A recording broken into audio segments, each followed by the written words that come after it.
Next on Worcester News Tonight, Worcester City Manager is looking at new regulations for bodywork spas in the city. Plus, UMass Medical School lights up blue in honor of World Autism Day, shining a spotlight on resources available for families. Good evening and thank you for joining us. I'm Anna Botari. In the wake of a high-profile investigation involving prostitution and sex trafficking, many communities, including Worcester, are taking a closer look at bodywork shops. City officials are looking at new regulations for the bodywork spas across the city.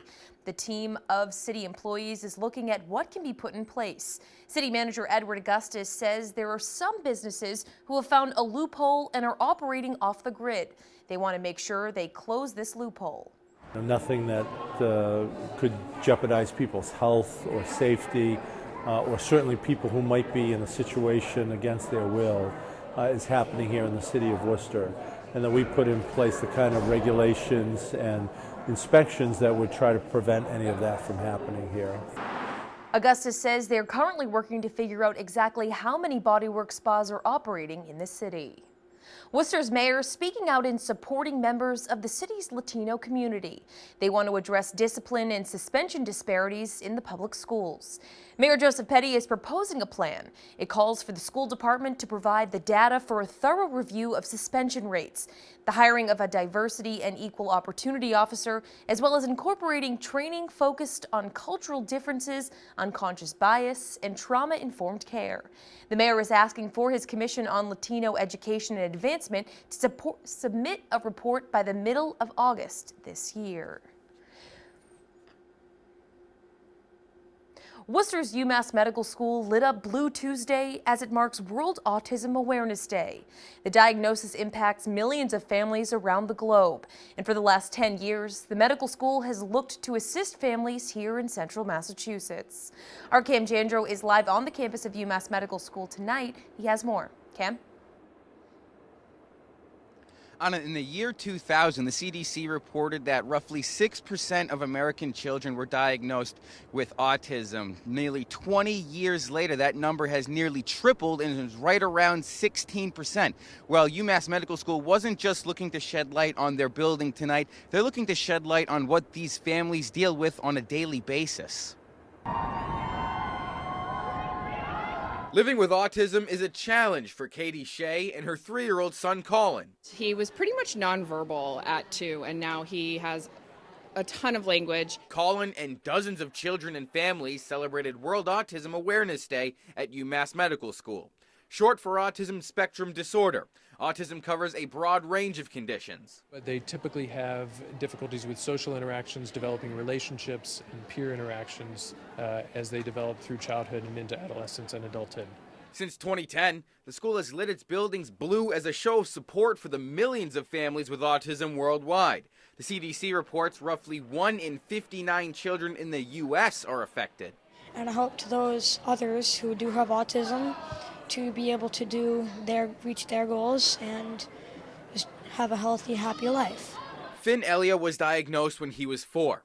Tuesday was a chance for him to be around kids with a similar story. In our community, he doesn't necessarily see a lot of people like himself who are on the spectrum.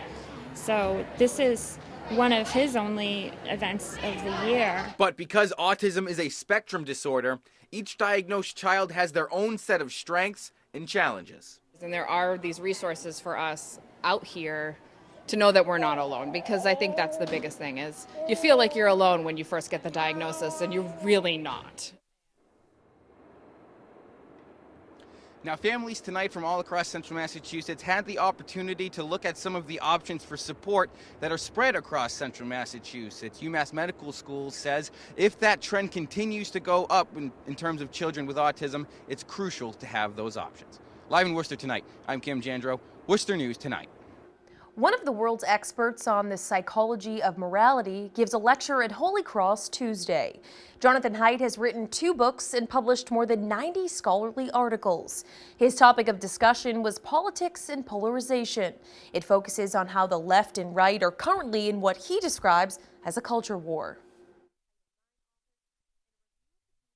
We came to believe that liberal democracy was relatively easy, that in fact with the fall of the Soviet Union and the defeat of fascism earlier in the century, there was no other alternative. Liberal democracy won.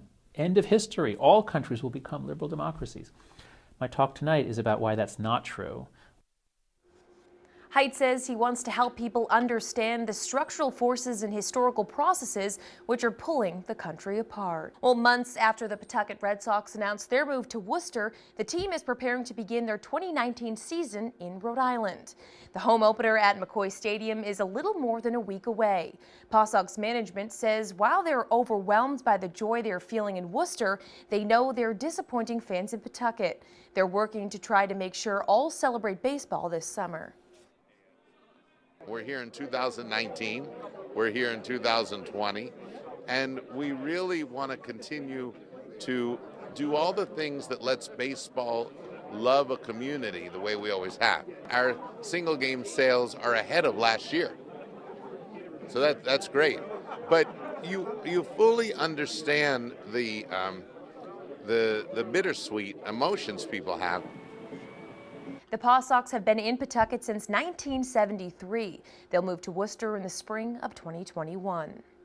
After a devastating fire, Tuttle Post 279 in Auburn, the town is looking to help rebuild with a fundraiser. A motorcycle ride is being coordinated by the Post as well as Auburn Fire Department.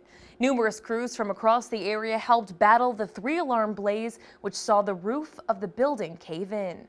Registration is $25 per bike and will take place at Halligan's Function Hall in Auburn on May 19th at 10:30 a.m. A new feature in a ride-sharing app is aimed to help riders feel more comfortable.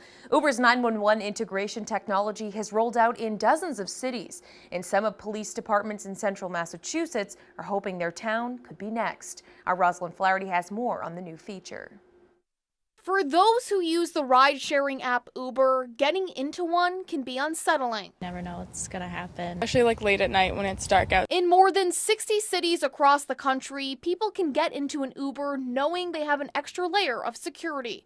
In the event of an emergency, the app can send your name, what kind of car you're in, the license plate, and GPS location directly to 911 dispatchers, all with the push of a button. It's nice to know that, if something did happen, you'd have an option. Although an emergency feature already exists in everyone's Uber app, this technology is only available in certain counties in Massachusetts, not including Worcester.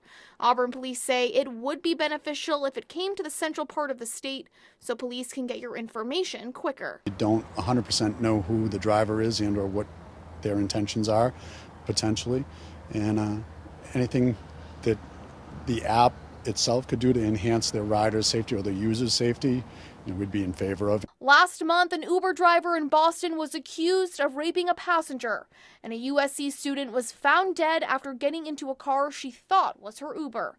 Auburn police say it's important to be vigilant, and frequent Uber users say they hope the technology comes to the Worcester area soon. Can't hurt to have it.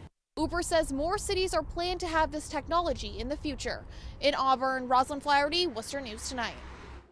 Millions of dollars in state funding could help survivors of sexual assault. It will allow for testing of all rape kits in police custody, which some hope will allow more victims to come forward. Our Chandler Walsh explains.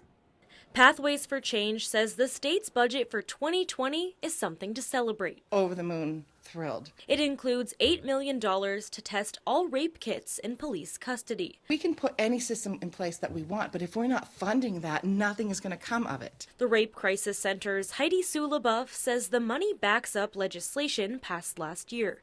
It addresses the backlog of rape kits across the state and calls for a system to track them and when they're processed. Waiting years for evidence to be processed is hard enough, and that's delaying a court process. But not having it done at all means you've got very little to go to court with. Dudley Police Chief Stephen Weiner says his department doesn't have a backlog, but it can happen, especially with anonymous kits and no way to track them. He says the budget will allow these to be processed. I want to make sure that all these cases get done with DNA and that they're tracked and they're categorized, so they're not just left on a shelf someplace or put somewhere waiting for something to get done. Wayner says the best thing for survivors to do is take a test and file a police report as soon as possible, even if they aren't sure they want to go to court. The whole idea is to preserve the evidence, preserve the information while it's fresh in everybody's mind, and gather the physical evidence that you can gather right away, and then save it, and then let the victim make the decision if they want to go forward later on. LaBeouf says sexual assaults aren't commonly processed or reported. She hopes the investment will mean more survivors coming forward, better evidence to take to trial, and more prosecutions. This is as much about the survivors as well as helping to keep our society and our communities much safer. Chandler Walsh, Worcester News Tonight. An updated equal pay law went into effect in Massachusetts less than a year ago, but some say there's more work to be done.